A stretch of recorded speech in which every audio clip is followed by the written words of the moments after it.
we don't choose our name. We don't choose where we're born into. Half the time we don't even, question the belief system. We just take them hook, line, and sinker. Or the classical education system. You're just going to kind of follow along the path. So I think a lot of times there's, a higher calling and satisfaction that'll come in life if we listen to those longings of our heart, those things we want, those things we think are possible, and also those parts that just aren't rubbing us the right way anymore. And lastly, I'll say this: there's signs in our life. I've had battles with, turning to alcohol to deal with stress, or just sticking in a relationship because I think it's the right thing, when really there's so much toxicity there that's been going on for years. So yeah, I think in life the answers are inside of us, and if we'll get still and we'll really listen, we can, find greater and greater fulfillment. And I don't mean pleasure and ease, but I mean true fulfillment, to where we're in congruence with who we're really supposed to be. Hey, it's Rocky. Welcome to Richer Soul. Today's guest is Jeff Venn, and he's going to share his 7 rules to live by.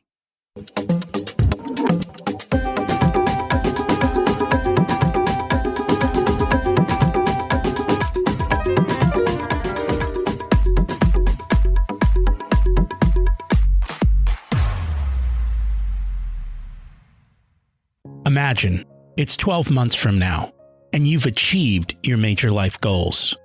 How does it feel to be in the best shape of your life? To wake up energized, excited about the day? To have great relationships and friends who support you and propel you forward? How does it feel to have an excess of money, to be able to make the choices you want? To be fearless and open to trying new adventures? Imagine being connected to the universe and it providing everything you desire. It's possible over time, and your past does not dictate your future. The only thing holding you back from this vision is you. It's time to take control of our thoughts and use them to our advantage.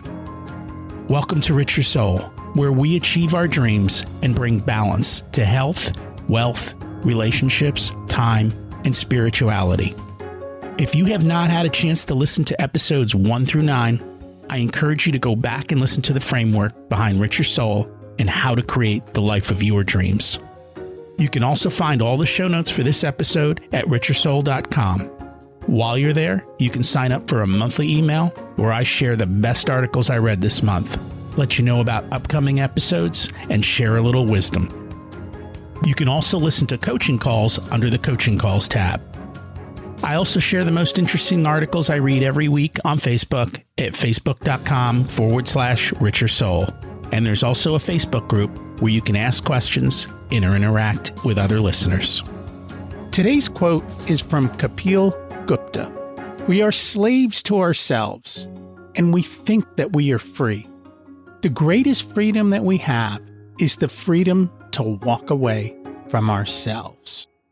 We're going to chat about that today with today's guest. Jeff has figured out time freedom that allows him to focus on what he loves to do. Before we get to that, let's look at last week's action step, which was to market yourself in what you do. If you're a business owner, great. If not, build your personal brand and promote the company you work for, or an organization you belong to that you love, or just maybe some of the skills that you have. We no longer live in a world where people work for the same company for decades. So build your brand. That's what makes you more valuable from a monetary standpoint, which allows you the freedom to pick your terms. I'm currently reading Kapil Gupta's book, Direct Truth. He mentions that most people in life are not trying to figure out the truth about life. Many of the things that we believe are just not true, and we've been conditioned. He says happiness doesn't exist. It's a fleeting emotion, not a place to build a home. We need to search deeper. I think I need to go back and reread this book and some of his other work. He mentions we need to be devoted to something, and in that pursuit, find bliss. It's much deeper than we're going to go today. Listen into Jeff's journey. He's figured out how to control time, money, and to live in harmony with what he wants. There's a lot of great stories in the episode about how we get it wrong and a lot of aha moments, along with Jeff's 7 rules to live by. Doesn't matter if you have a job or a business, they are universal. Jeff Venn is a life architect, business owner, and mentor to young people.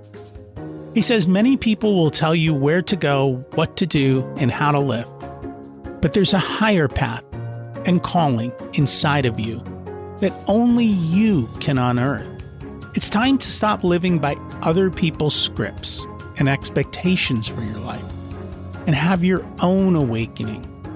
He's done this in his own life, taking a forward-thinking, progressive approach to building and running a business. And it's how he builds and runs his days.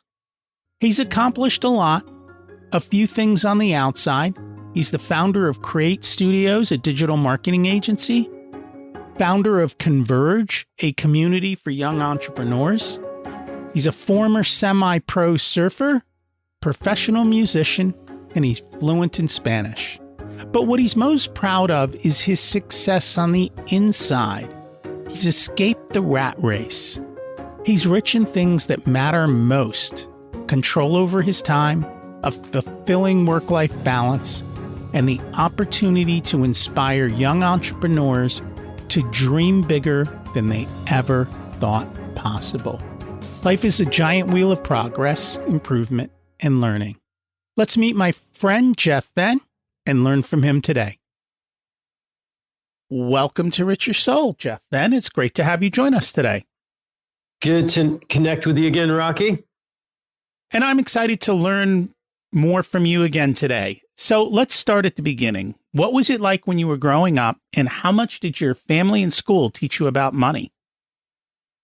Yeah, great question. So my parents are both retired professors, so university level professor, both educators, so English and special needs professors. They didn't really teach me much about money. They are on a pension, right? So from the state of Florida and from the University of North Florida. And they did some saving. So they always talked to me about the importance of saving, but money didn't come up a lot. And as professors, I'm of 3 children, and we live near the beach here in Jacksonville, Florida. So by no means do we have a baller house, but they were able to live within walking distance from the beach and kind of get like the fixer-upper house in the neighborhood. So at times money would be tight, but we always had everything we needed. So I don't know, the perspective on money was, I don't want to say there's never enough, but there were 2 teachers living at the beach, or professors raising kids. Oh, here's what it was. My mom didn't work for most of the time on 3 kids. So she raised us, but the flip side was they had to count the pennies. So that was my upbringing as a kid from money. School, it's ridiculous.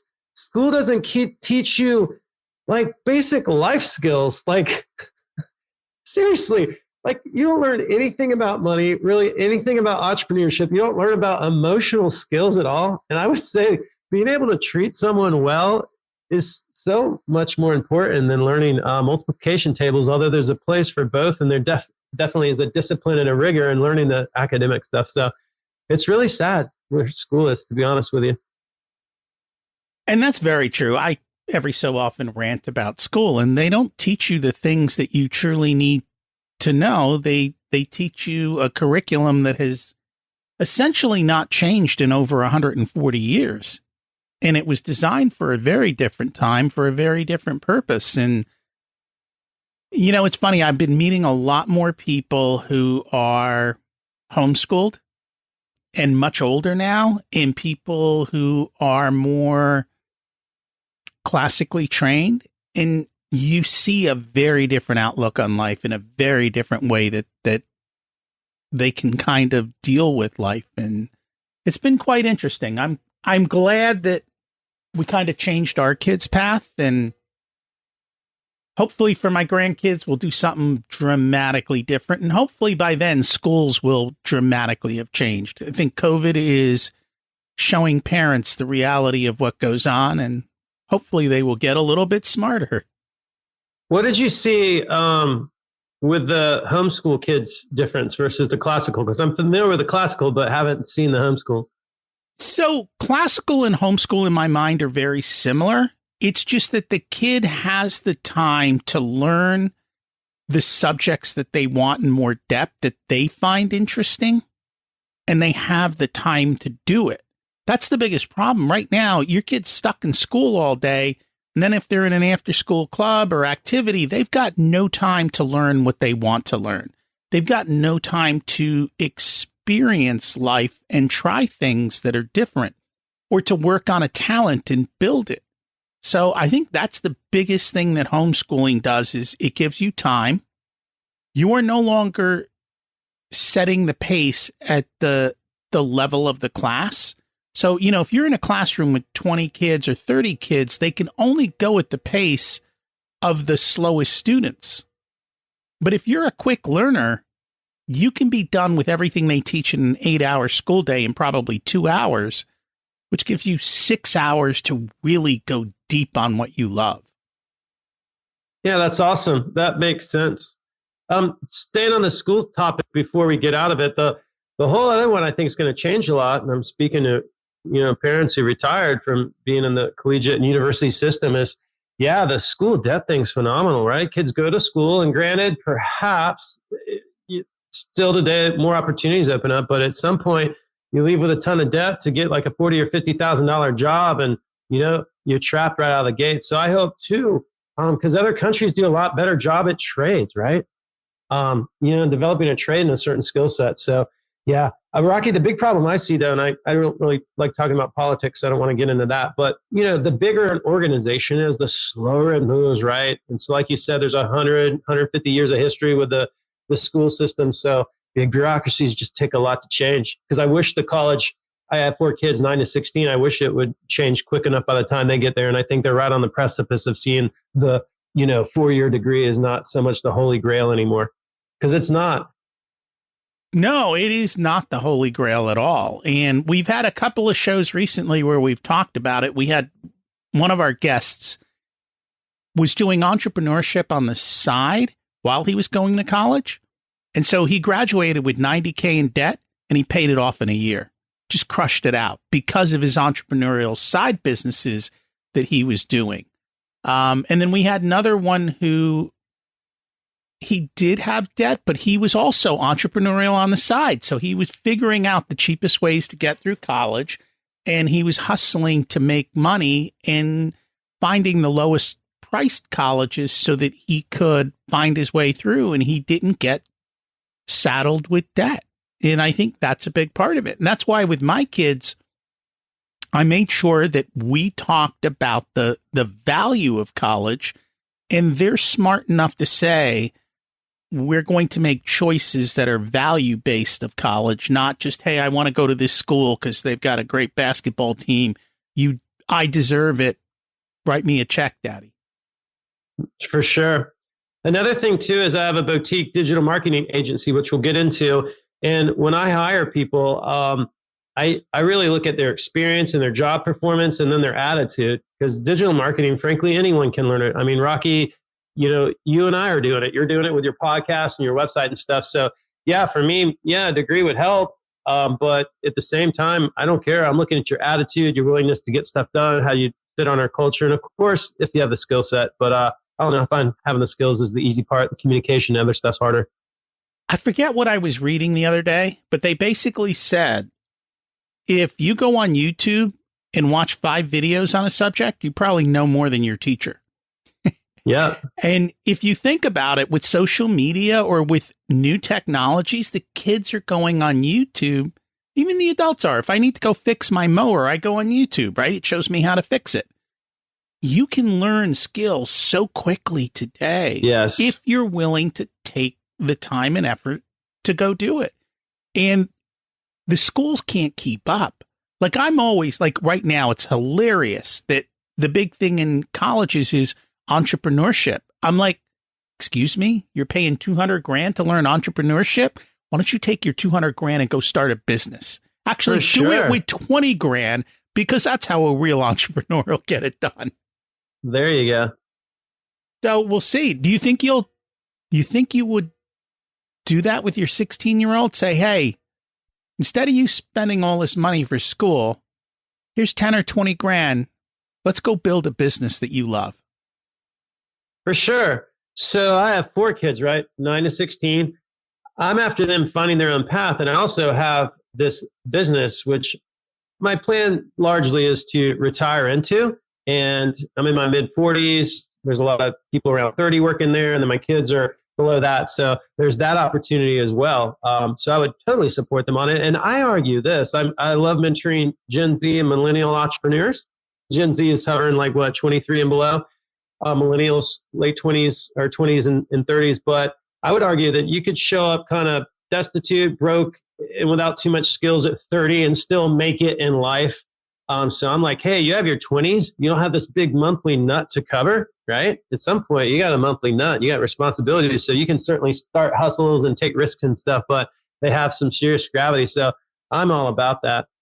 If they came to me and they were like, hey, I want to be a musician for a living or a pro athlete, you know, how many football players are there to be the top dog? I'd be like, all right, let's just map out where that plan's likely going to get you in 9 years. And it's not that I don't want you to be in a band or pursue a sport. Like I love surfing, did surfing very well, still do it. But yeah, this likelihood of making it as a star athlete is small. So if they went that route, just be like, hey, let's just understand where this is going. And maybe they figure it out after a few years if they wanted to. But otherwise, all for it for sure. So you mentioned you own your own business, but that wasn't the way it always was. Can you share a little bit of your journey of how you were in the corporate rat race and how you kind of jumped out of it? For sure. That's interesting. Earlier we were talking about like, you know, classical, you know, the public school system versus like the output of homeschool. And I would say I was on the classical path and there's absolutely nothing wrong with it. But I went to school. As I told you, my parents, so I live in Jacksonville. They're at the University of North Florida. So we got a great university here in town. So I naturally went there, had an aptitude for technology, got a computer science degree, was a musician, got a minor in graphic design because I like the creative side, and got a corporate job right out of school in a municipality here in Jacksonville, Florida. And it had a pension at the time, if you can believe it. You know, not a 401k, but a straight pension. And if you stay there for 30 years, you get 80% of your salary for life. So I got there in my early mid-20s, and the IT department was 200 people strong. There's about 2,000 people, this, you know, water, wastewater, electric place. And I did really well there. I enjoyed the leadership team and the people I worked with. I became interim director by my late 20s there. But I remember I had this moment. You know, picture like a civil service building, a government building downtown, and I'm on the 13th floor. And, you know, I looked across the table and there's about 9 of us in the room. It was the IT leadership team. And this guy made marginally more money than me. Not that it was all about that. And I looked and I was like, I have to sit here for 25 more years. And at the time, there wasn't work from home. It was a more civil service, city-based organization. So, you know, I lived at the beach on the sunny days and I love surfing. Like I'd have to get in the car, drive through traffic. It took 30, 35 minutes, park across the street in the parking garage, go down the parking garage all the way across. And I remember like opening the doors to the 18-story building and just being like, oh, it's so miserable. So I spent an hour and a half commuting every day. And as you know, in corporate, a lot of times, especially at a place like that, maybe you got 4 or 5 hours of productivity a day, and the rest you could either slack off or like would just go to meetings. So, you know, you had this ludicrous requirement of being there for 8 or 9 hours, 45 minutes of commuting on either side. And at the time in 2005, websites were really coming up. So I came up with this little plan. I was married, had 1 kid, about a year old, and I came up with this plan to moonlight for 6 months, putting in about 15 hours a week, and it went okay. And as soon as I stacked up about 3 months of revenue, and I quickly learned about cash flow, we'll get into that in a minute, I made the leap and pulled the cord. I left on very good terms there. So my backup plan was if in a year it doesn't work out, I'll just go back. But yeah, corporate was just not for me. I'm a creative.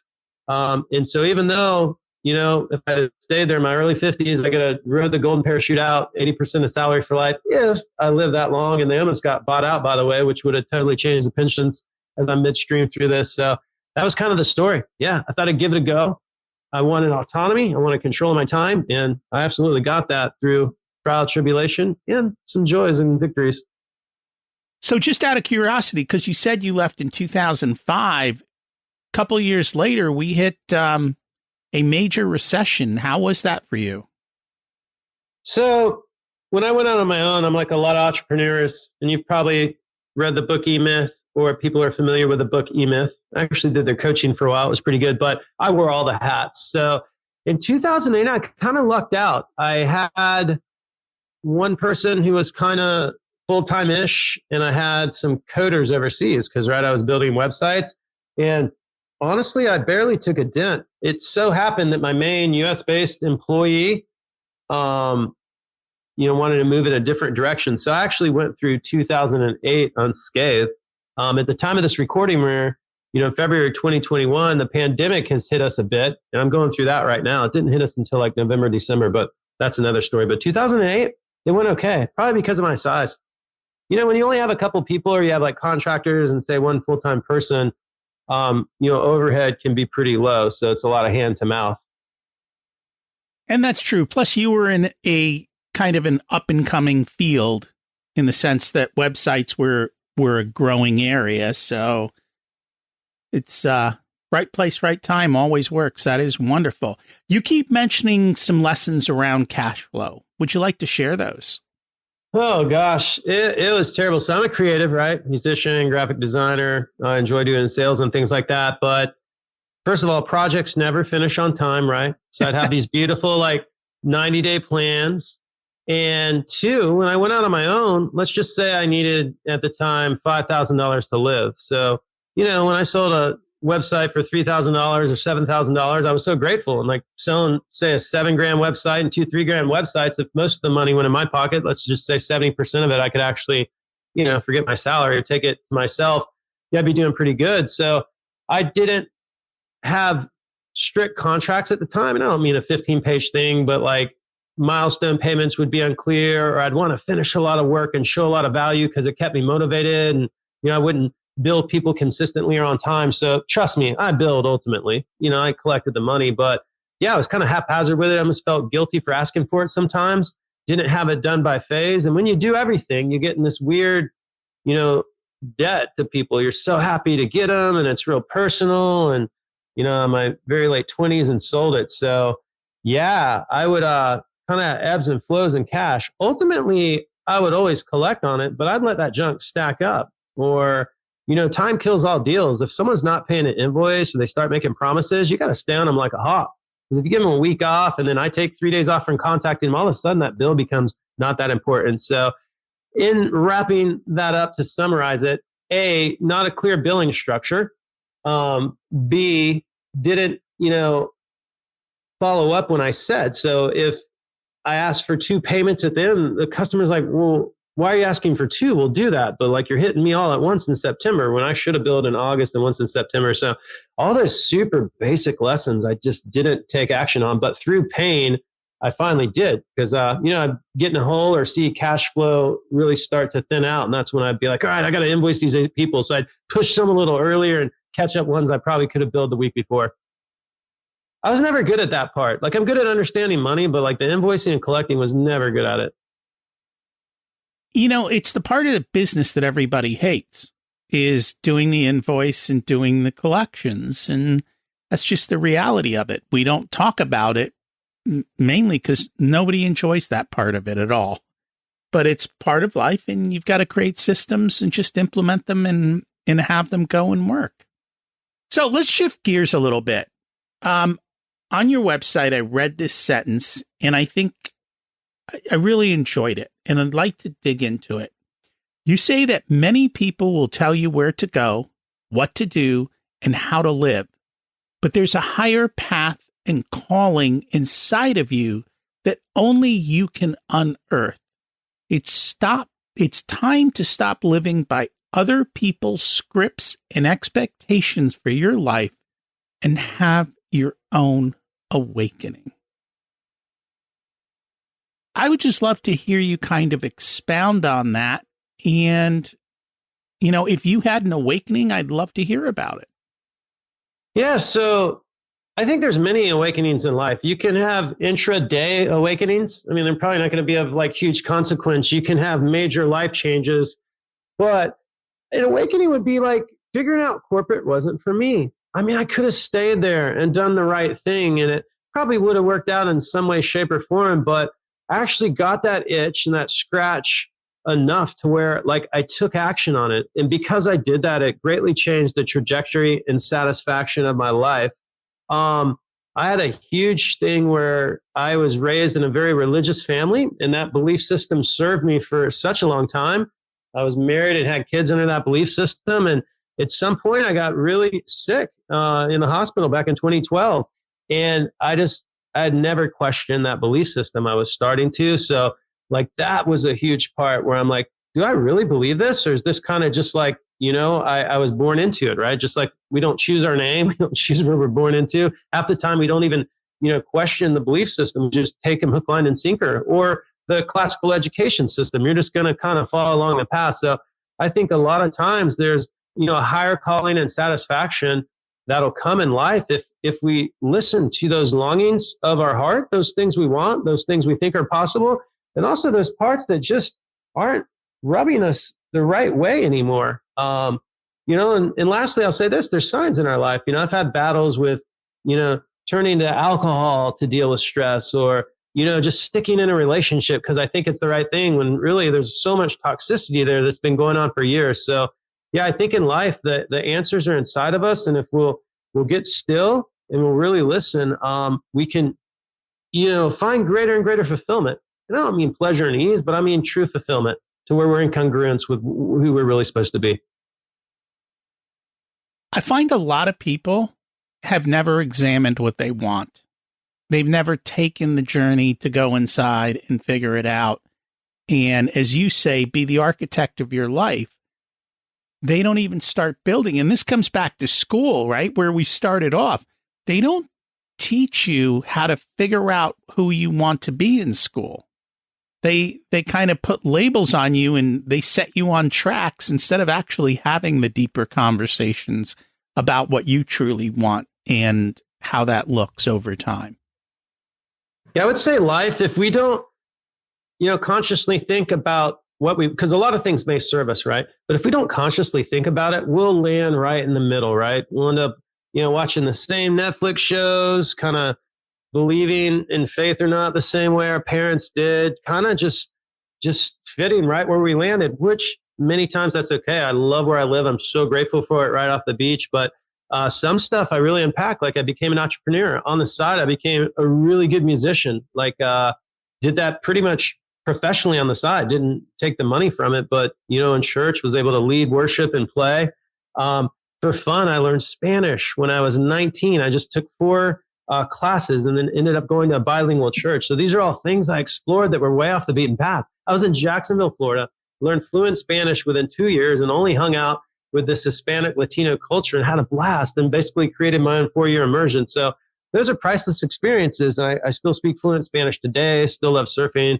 I was able to, find a belief system that served me better. So those were areas where if I didn't question any of that, or you didn't branch out and explore that interest for culture and travel and learning a second language, my life would be so much it's enriched me so much to have those experiences. And it sounds like, because most people think of business owners, they think of people who are working 80 hours a week. It sounds like you don't let your business run you. You run your business. Is that correct? For sure. So there was a time when I did everything, but I think we have to architect our lives. And I think a lot of people go out on their own, A, because perhaps they have a cause or a value or a service they want to give, but B, they want that autonomy. And it's so funny. You can leave one trap, the corporate trap, where you're kind of told what to wear, what time to show up, how to be, where your future depends on perhaps a boss or corporate policies. And boom, you go out on your own, you build this 70, 80-hour week mousetrap for yourself. What happened with me is I don't like web design and marketing that much. So after about 8 hours in a day, I've had enough of it.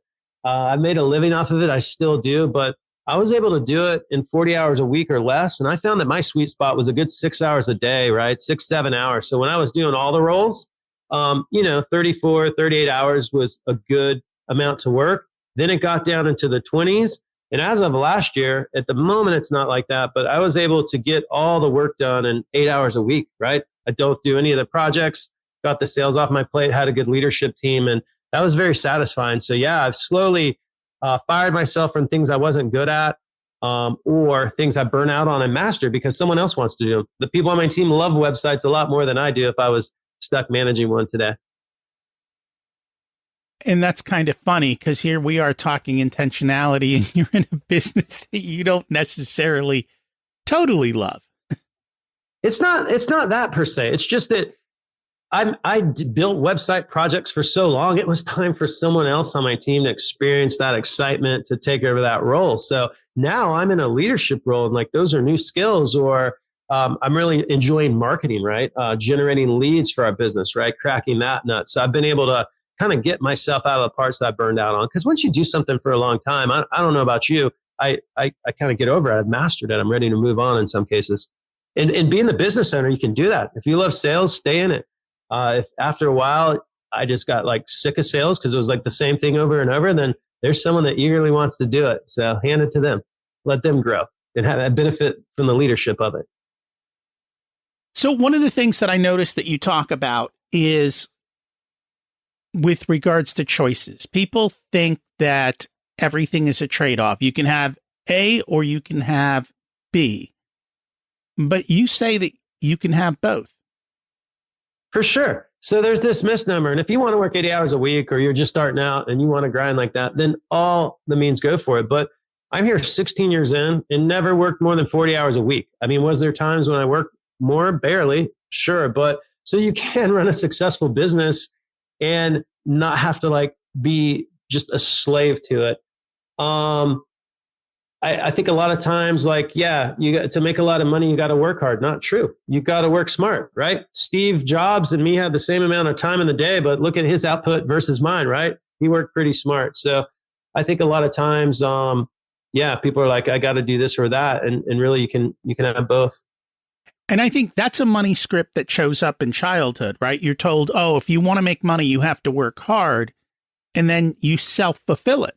You say, oh, if I want to make money, I have to work hard, instead of thinking, hey, wait a minute, why do I have to work hard to make money? There are ways to make money without working hard. And if you're smart about it, you can actually make a lot of money without a lot of effort. And it sounds like you've caught on to that. Yep. In some areas of life, always growing. I don't know about you, Rocky, but a lot of times I should take more pride in what I've done. But as soon as I get something done, I'm like, why did that take so long? Or, all right, what's next to learn? Well, we're constantly some of us are always looking for the next thing and always trying to improve and climb our way up to a top of a never ending mountain. Speaking of climbing, one of the things that I noticed you said is it starts with movement. Move your body and move your mind. So what do you mean by it starts with movement?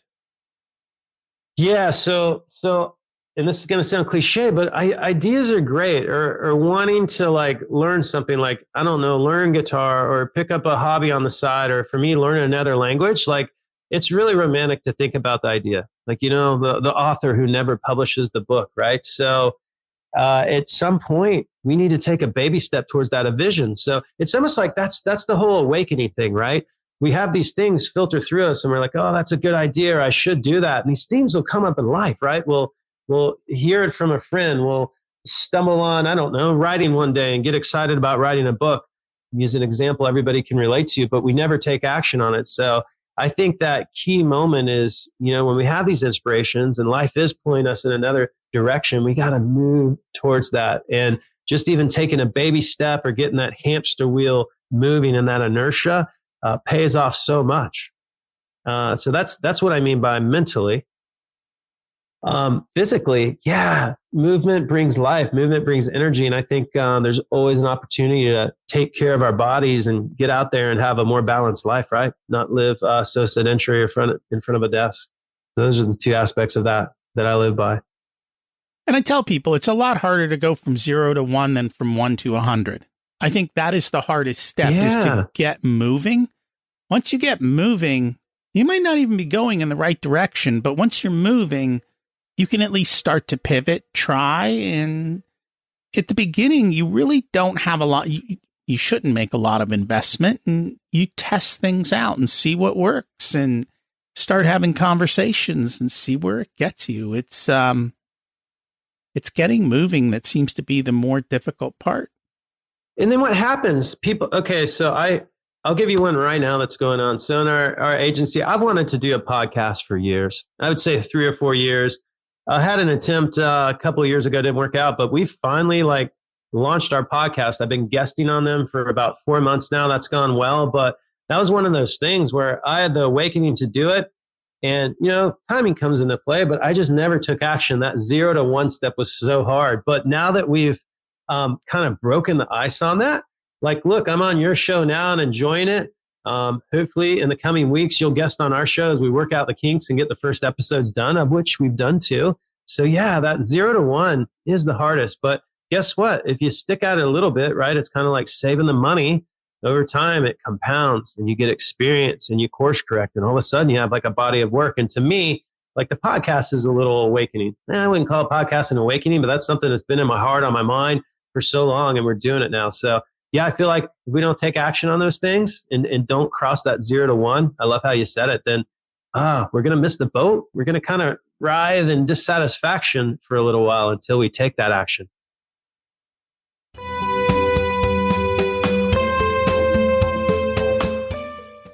Today's episode is sponsored by Profit Answer Man Podcast. Did you know that most small business owners hate looking at their financials? It's one reason they may struggle with business success. The Profit Answer Man podcast helps them ensure they are profitable and can pay their employees and weather the storms we all have to face. It's built on the Profit First methodology of pay yourself first. The Profit Answer Man podcast is a must listen to for every small business owner and anyone who wants to help them survive and thrive.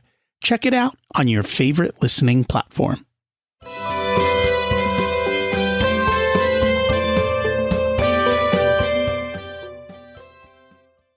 It's funny, when I started my podcast, every time I do an interview, I would show up half an hour early, test everything, make sure everything was perfect, work through all these things, and, just a whole lot of oh no, what if something goes wrong? And kind of all of that fear and that turmoil. And literally for today, I think I barely showed up a minute before we started. Everything was laid out. I know what I'm doing. I can just roll. It becomes, the focus is more on the conversation at that point. And it's just, it's been a journey. And now it's easy for me. Now if people ask about podcasts, I'm like, I just rip out all the things you need to do, how to do it. And I don't even think twice about it, but it took me months upon months to learn all of that. It took me 6 months just to get my messaging down before we even hit record on the first episode. For sure. I think a good analogy of that too is physical activity. So even going for a walk or, a jog or any kind of regimen to improve yourself, there's so much resistance, but man, once you start or you get 4 weeks of workouts under your belt, you figure it out, your body doesn't ache so bad, you start receiving the benefits. So yeah, I feel like a lot of times, and I hope people are inspired listening now, they're on the fence with things and all they need to do is take a little baby step and another baby step and another baby step, and all of a sudden the light goes on. But until that happens, I feel like the universe and nature kind of doesn't reward it, right? And it may not always reward it the way you were expecting, but it will push you in the direction you need to go. So you may not get what you want, but you'll get what you need over time if you show up and if you try and if you listen to the feedback that you're getting. For sure. And it's so much better than not taking action. Take the physical exercise, even say you couldn't do that thing you wanted to do, you're going to be a better person for having done it. Some aspect of it's going to work out of that thing you want, starting the hobby or getting the side hustle. Yeah, maybe you don't make it your full-time job, but all of a sudden you have the satisfaction of going to the monthly art walk and someone buys your work that everybody's bragged about for years. And that's always nice when you're rewarded for what you did. So I notice you talk about you have 7 rules to live. Could you share those? Sure. 7 rules to live by. So these are kind of axioms and things that have served me well. whether we know it or not, we're all living by a set of values. But we talked about the both and a little bit, right? I don't have to choose between like working super hard to like start or have my own business. It's not simply true. And we talked about number 2, which was the movement one. Like move your body, move your mind. There's beauty in motion. A lot of times fear will shut us down. A lot of times excuses will shut us down when really we have a little bit of time to like turn off the TV and go on a walk, or, oh, I don't have time to pursue the side hobby or something, but there is time there. We're just not taking it and putting that down. I'm just going to keep ripping through these if you're cool, Rocky. Yeah, because we talked about those. Let's pause at the end of each one. We may dig into them. Yeah. So moving on, life will continually try to push you into the mediocre middle. And it's continually testing us. It's testing you. It's testing me. And so am I willing to overcome the resistance? So, and it could be I've averaged out in my life, or, maybe college isn't the way to go. I need to take that entrepreneurial risk and, tell my parents I just need 2 years and trust me, right? So the mediocre middle is one I constantly look out. Like if I'm in the average, is that because I want to be here, or is just because I'm not paying attention? This is where the river pushed me. And we had an entire episode on average sucks. And it's not average of being in the average of people. It's being average of your own capabilities. Meaning if you can do more and you have the capability, don't be mediocre within yourself. Go take that step and go push forward. Because otherwise you end up with a life of regrets, right? That's the biggest thing that people talk about on their deathbed is the regrets, the things they didn't try or they didn't do. And even if they had tried them and failed, that's okay. Because now you know it wasn't for you and it didn't work out. And you let go of the regret. And I think that's a much, much bigger part of that too. For sure. Have you ever heard of that exercise where, you write what you want to be read about you? That's not your epitaph, but what they say, your eulogy. Have you ever done that exercise? Yeah, I have a life plan. I've written my eulogy. I already know what it says. Now I just go live it. Yeah. Wow. How long ago did you do that? 2015, maybe. I have a lot of my clients do that. We go through the book Living Forward, and one of the exercises in the book Living Forward is to write your eulogy. So like many of my clients have their eulogies written out. And then they realize that they aren't living in congruence with what their eulogy is. And then they slowly, over time, because nothing happens overnight, start to shift their life towards their essentially the life they want to live. For sure. Yeah, that's interesting. I'm going to have to check out that book. I love reading. I love personal growth and self-development.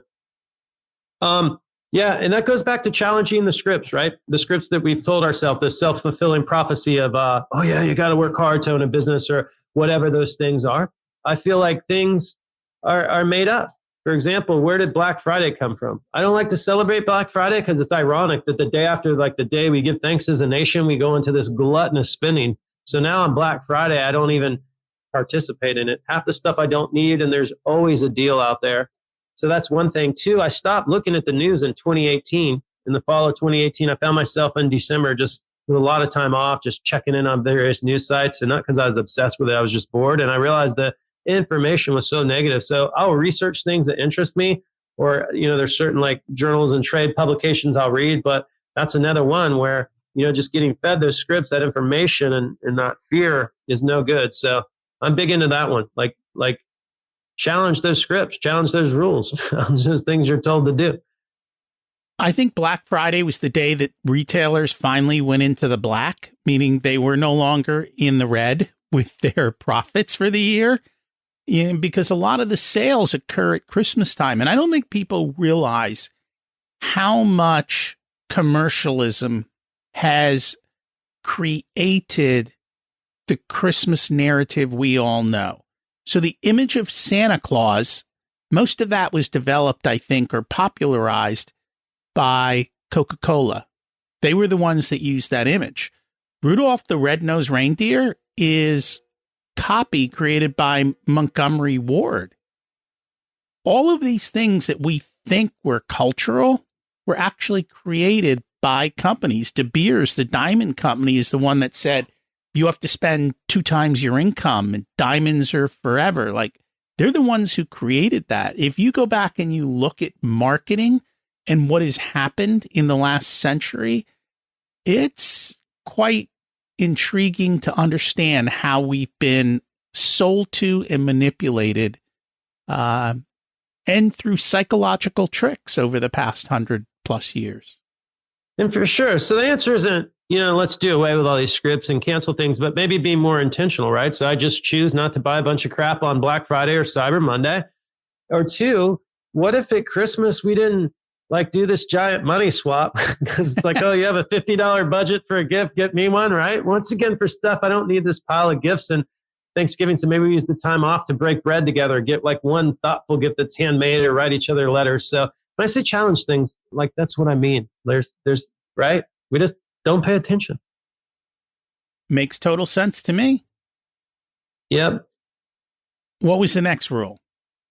So we're never done evolving. And I believe self-mastery is the highest form of evolution. We're all given 24 hours in a day. And for some reason, it's really hard to know ourselves, or, with the eulogy exercise, really live in congruence with our values. And as an entrepreneur, I can sink the ship by being too stupid, but there's no limits to how big it can be, how great it can fail, how I should spend my time or structure my days. So being able to really live in congruence with your values, being able to have enough self-discipline to manage freedom. A lot of us can't take it. That's when we just come home and pop on the TV, or perhaps don't pay enough attentions with our diet or things like that. It's too much. So I don't know where that quote came from. It was from a book, but it's stuck with me. Being able to be masters of our time and our energy and our flow, it's a big calling. It is a very big calling. I will tell you, one of the things that I really struggle with entrepreneurs is they always think bigger is better. And I'm like, no, you don't need to grow. You don't need to be bigger.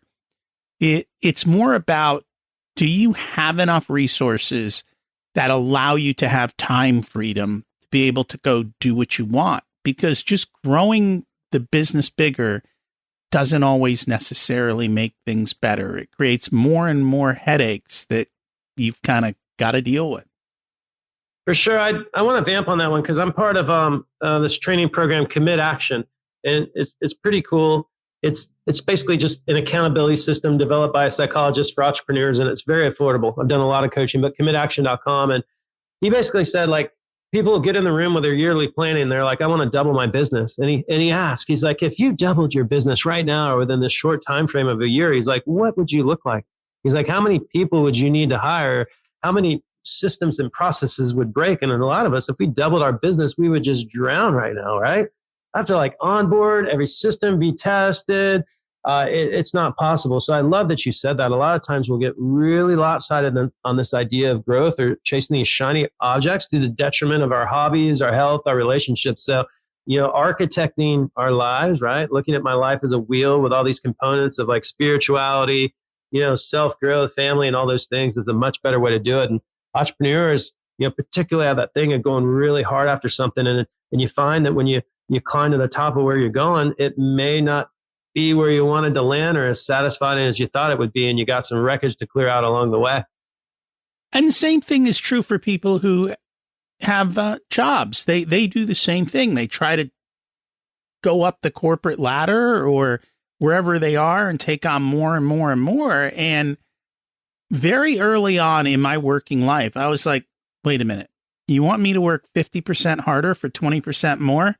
No, keep your money. I'll take my time back.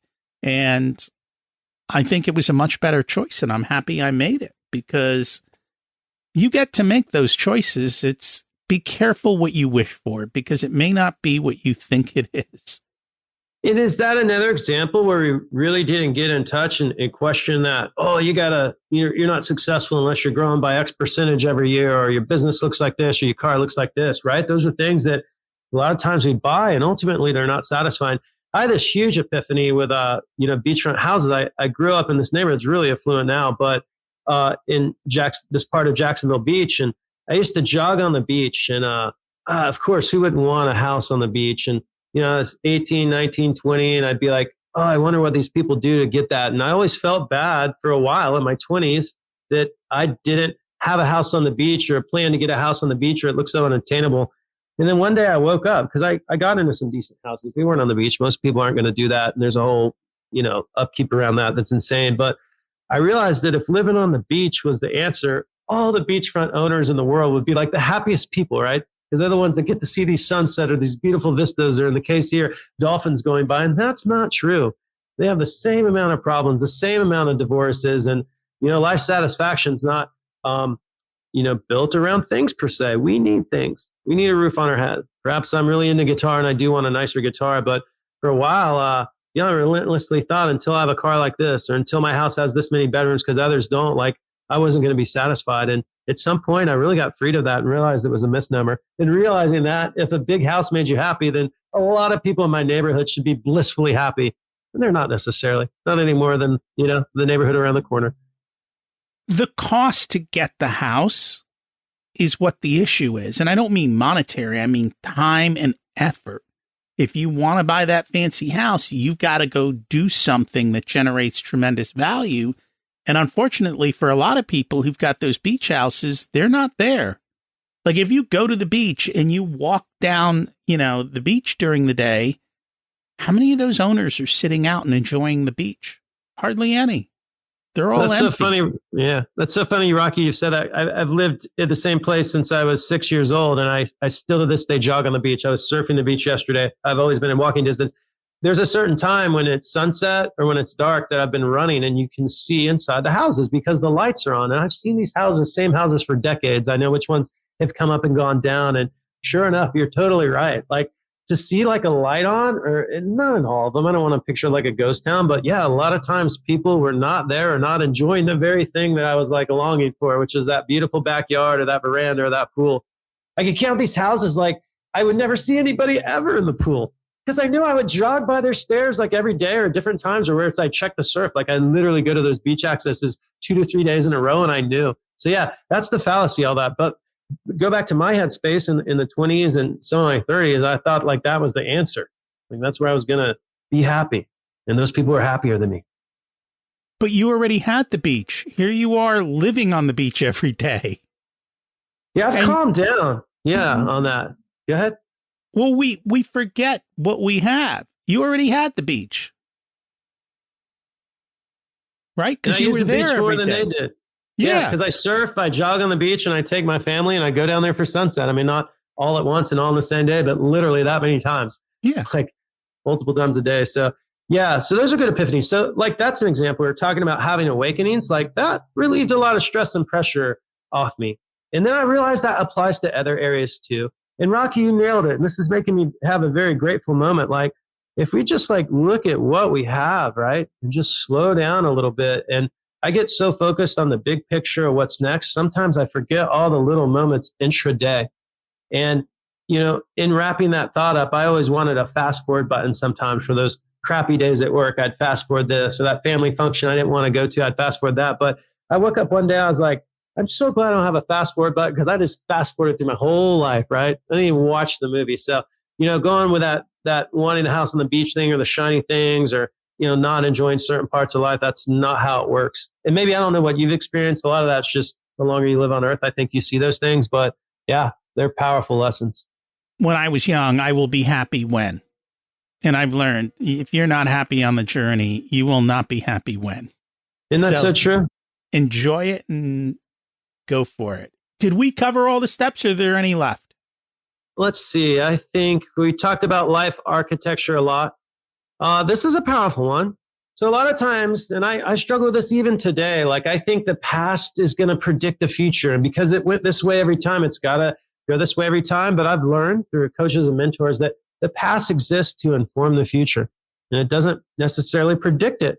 So when I go into this annual planning exercise, and I've done this 2 years now, like I lovingly look back on the past and I glean the experience from it, but it doesn't necessarily have to predict that same future, that this relationship will fail or this thing will never work in the business. So I like to learn from the past and I like to use it to inform the future, but not predict it.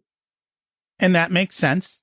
The history rhymes, but it doesn't have to be exact. And we're also going into a time where life is changing super fast and so many new things are happening that you've got to learn to evolve quicker. You know, if you go back, I don't know, 50, even 100 years ago, life didn't change very fast. And if you look at how things are going now, I don't think people realize how much life is going to change in the next 10 years going forward. I'm hearing that flying cars are going to become a reality, finally. Who knows? You know, we've been told that for decades on decades, but some of the technologies that are coming out and some of the things that are happening are going to be incredible to experience. I have two more left, and it ties right into what you said. So I wrote down it's never been easier to learn something new, to start a business, to travel, to explore. And it's all at our fingertips, right? You even talked about like learning a skill on YouTube very quickly or publishing a website. So I agree, like learning, staying curious and staying creative is, cornerstone to life today. So if we can live with that mindset and not be afraid of it, embrace it, there's so many joys and little adventurous paths waiting for us out there. And let's finish with the last one. Sure. So I said it's time to stop thinking about the life you want and start moving towards the life you want. So ideas are nothing without action. So I think this is the perfect time to ask the question, what's one action step people can take this week to move forward? I would say like pick that big idea or that relationship that needs a piece of action, that big thing in your head where you haven't like taken even a baby steps towards it, even if it's just like spending an hour to research it. So I'm a big believer in taking a baby step. And even if you don't know what you're going to do, agree to set aside an hour to do that thing or agree to like write that letter to someone. So my encouragement to myself and to those listening would be take a baby step. And after you take a baby step, take 5 more. And after that, reevaluate and see where it leads you. And then that monkey's off your back, that thing that's wanting to be birthed inside you is actually going to start to grow and flourish and gain a little movement. And that it will. Or you may realize that you really didn't want it. And that's okay too, right? You might come to realize that what you thought was going to be the outcome just wasn't worth it. For sure. But it's not moving on that we begin to shrink and that we begin to hermit away. And like you said, those regrets come and those dreams in some way, shape, or form never come to pass. So yes, movement is key. Action is key. It'll lead us to the next step. That it will.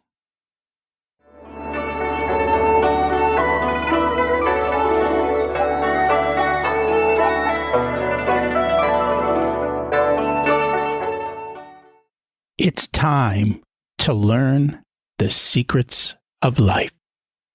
What's your secret to living an abundant life? Staying curious, staying creative, staying hungry. Not getting stuck. And when we get stuck, like look for answers, look for information, get coaching, get training, get input, talk to a friend. So it's not so much like running from things, but like keep moving, keep going after things. It could be something small, like starting a workout program, or it could be something big, like a career change or starting a side hustle. So yeah, I believe like measurable progress and forward movement brings a lot of satisfaction. It does. Just take that next step. That's the biggest thing we keep saying. Take the next step. What did you learn later in life that you wish you would have learned sooner?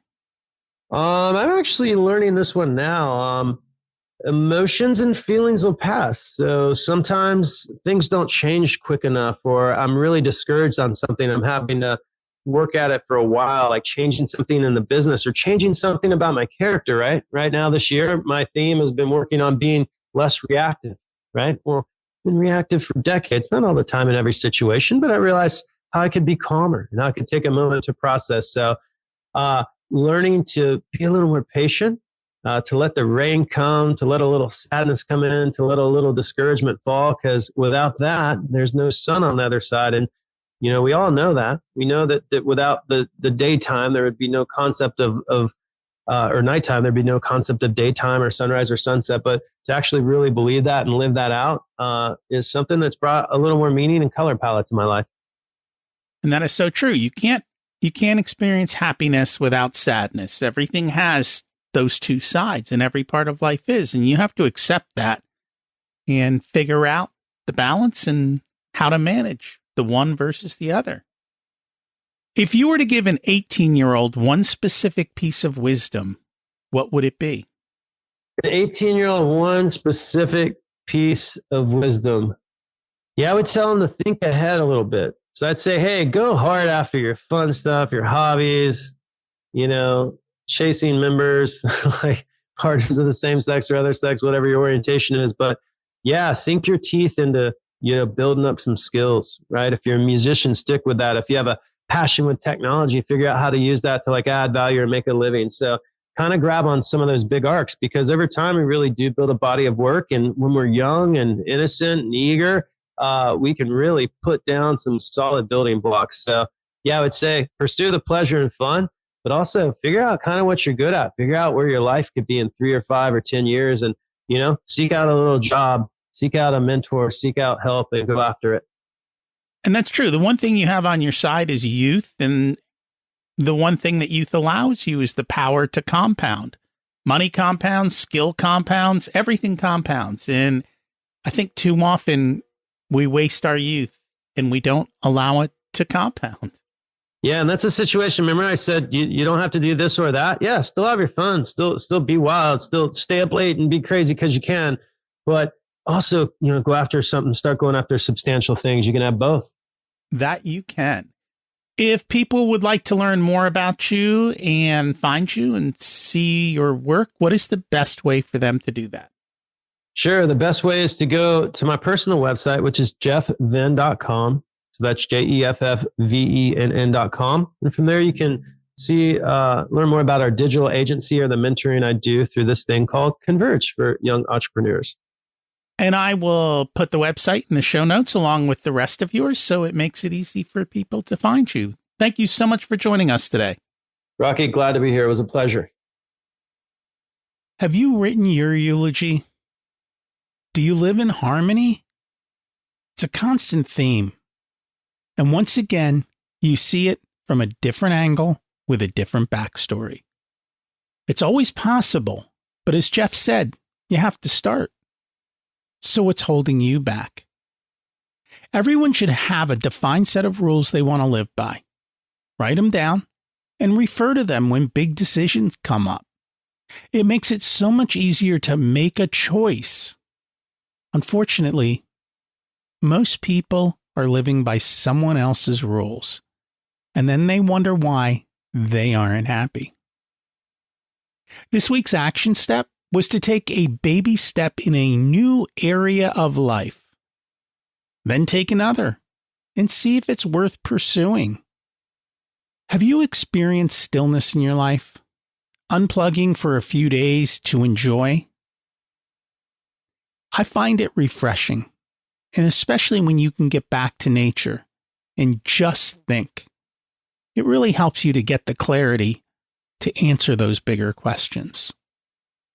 Next week, we have on Dr. Wes Fox to chat about high performance health. And we're going to dig into a lot of areas you may have never even heard about. If you enjoyed today's episode, please share it. I'd appreciate that. Thanks for listening and have a wonderful week.